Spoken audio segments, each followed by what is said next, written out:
Hey, ever clicked a video about top insert desired genre on Android or iOS, hoping to be not only updated about the latest popular games on mobile, but also see how they look like when played, but ended up merely with trailers that are way different from the actual gameplay? Yeah, I know what you feel, my child. I know.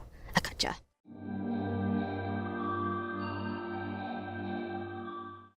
Today, let's talk about survival games focused on crafting and realism, starting with Durango, where art meets Uncharted on mobile, but top-down version. Whether that's fortunate or not, it depends on your playstyle. I feel like I'm inside trying to Busan. Hello, what's up? What's your problem? Game begins inside a train where we get to choose what role we want to play. Different roles have different specialty. You can choose to be the girl with dragon tattoo who is part of the military now for increased melee perks, or maybe you want to be a wilder office worker who simply wants to build.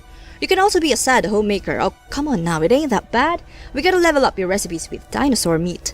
But wait, we don't only get to choose roles. We get to customize our characters like, fashion, baby. Fashion. Oh, she's so cute. Look at the dino.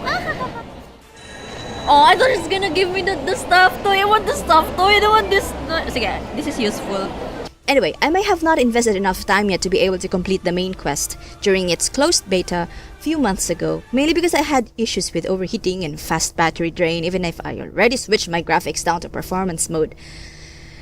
But I can tell from the different roles and skill set that this game has a lot of potential. It has more in-depth crafting system, which most likely leads to a pretty interesting and thriving MMO economy. I don't know, just a guess. Feel free to enlighten me about its reality down in the comments below. There's also an option to form or join clans, so it looks pretty exciting to go adventuring and raiding with some friends, at least as long as you're in the same island. I heard that instead of the usual pick your server thing, this game auto-generates islands and players don't have the option to choose which island to go. Like, it's so random. Good luck finding your friends again. As the usual MMO, it does get grindy. Well, I can already feel it at the beginning. But don't fret. It certainly adds to the immersion, especially if you can get a pet dinosaur. How I wish. Another thing that adds immersion to the survival aspect of this game, aside from our characters feeling cold, is being able to manage one's stamina bar, which, if you ask me, is way better than waiting for egg timer energy bars to refill. But if you're more patient than me, you have the option to spawn in red underwear in the middle of nowhere during the last day on Earth, and hope to be not eaten by zombies. Here we also have the ability to design our own base whatever we want, kinda like in Rust, except that we can't add any basement and upper floors. The crafting and role-playing mechanics aren't as in-depth as Durango's, but it makes up with its quick tutorial, aka no boring quest lines. Whatever the story is, players can read about it at the loading screen, as well as with some, toilet humor.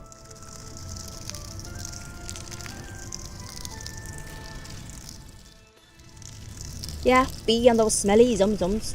Aside from zombies, players can also raid bases and, well, kill each other, but as of the last time I played it, which was last month, we only got to deal with AI players, which is actually fine. I prefer this game to be a single player campaign, to be honest, because with its egg timer energy mechanics and painfully grindy way of obtaining skills, once its multiplayer mode is live and kicking, well, expect this game to be another pay to win. The daily zombie horde attack may seem repetitive at the start and a bit frustrating, so it's also advisable to start with a smallish base, don't be dumb like me, and keep upgrading the walls and stuff as soon as possible. Also reserve those energy bars and only use them on loot drops because they definitely provide better gears and materials. Sometimes they also spawn zombies with access cards to military bunkers which you can loot if you successfully kill them. If you weren't lucky enough to loot any access cards yet, aim to craft the radio. I find sneaking in bunkers to be the most exciting part early on in the game because aside from more loots, we get to meet more types of zombies.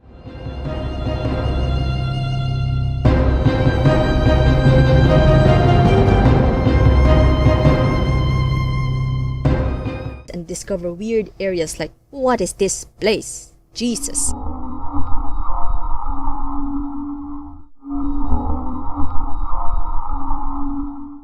If you couldn't clear the bunker the first time around, don't fret, my child. It provides some motivation to level up both skills and gears to deal with tougher zomzoms later on, or at least until you're able to get or craft more bombs enough to raid another base. But if that isn't your thing and you prefer an old school Fallout real-time thrill with more places to explore and have a compelling storyline to motivate you, get ready to find your family in they are. Its graphics may not be as realistic as the first two games we talked about, but boy, that gameplay itself is as realistic as it gets. There's no boss. You manage everything: fatigue, thirst, hunger, health, all in real time. Also, realistic injuries, check. Food spoilage, check. Ads, check. But you can avoid it if you play offline or have ad blocker, if your phone is rooted, that is, or support the dev by playing its premium version. If you want something way more hardcore, I highly recommend this game. But only play DayR if you have plenty of time to spare, because honestly, once you get past this annoying radioactive wolf, it gets addicting.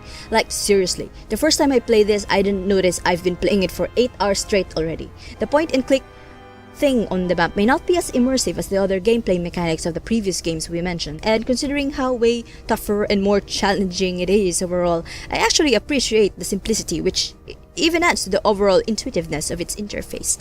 Well, of course, to each on his own. Others prefer at least, some animation or cutscenes, but at least this only has a very small download file. Yeah, only about 100 MB or so, I think. Anyway, there are other survival games with really good crafting mechanics out there. I actually still love Minecraft, and if you're following me on Instagram, you might be well aware how addicted I am currently to Don't Starve Pocket Edition as well. But unfortunately, I need to cut this from now. Don't feel sad if your favorite mobile game isn't featured yet, as long as I'm pretty busy enough to have not to have a luxury yet of playing and editing games on PC as I used to. I plan to make more first impression videos about mobile games I dabble with every now and then, and feel free to suggest a game or genre down in the comments below. Cheers!